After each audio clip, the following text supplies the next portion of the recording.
Salute ভাই, salute. আপনার ভিতরে এত প্রতিভা ভাই, আপনি আগে কেন দেখান নাই? ইনশাল্লাহ দোয়া করি আল্লাহ আপনাকে আরো উপরের দিকে নিয়ে যাক ভাই। Hello guys, come to the new another blog video. গতকাল কাকার বিয়ে খাইতে গেছিলাম। এই যে সব বিয়ার মাঝে যে অত্যাচারটা চলে, এই অত্যাচারটা চলতেছে। গেটের মাঝে আটকাইলো জামাই আর আন্ডারে। সুন্দর সুন্দর ফুলাফাইন দেখা তো ফুরি ভাই তারা রুশ নাই। এই পুরিটা মোটামুটি সুন্দর ছিল। এই দেখিছে একটু সুন্দরের নামে হুগাদের কোনো জাতও নাই, হুগাদের নামে কোনো জাতও নাই। তাদের বললাম তোরা তো আমরা গেটের মাঝে আটকাইস না, তোরা তো একটু সুন্দর সুন্দর ফুরি ফাইন নেই, তোরা রাইতে কোনো লাভ নাই।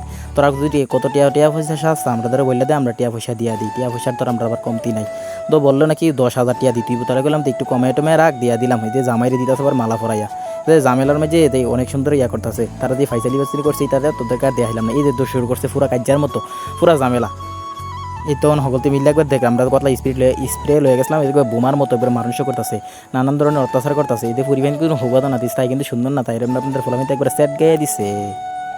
বিয়েন বলে কথা এত সুন্দর তাই আবার আইসে আমরা ফাঁকনামি করতো। এই যে হুগাদের করে হুগাদা, তাই আমরা ফাঁকনামি করতো একবার ফাটাইয়া লাইছে রে। এতক্ষণ দেখার জন্য তোদের নানিকে ধন্যবাদ। সবাই ভালো থাক।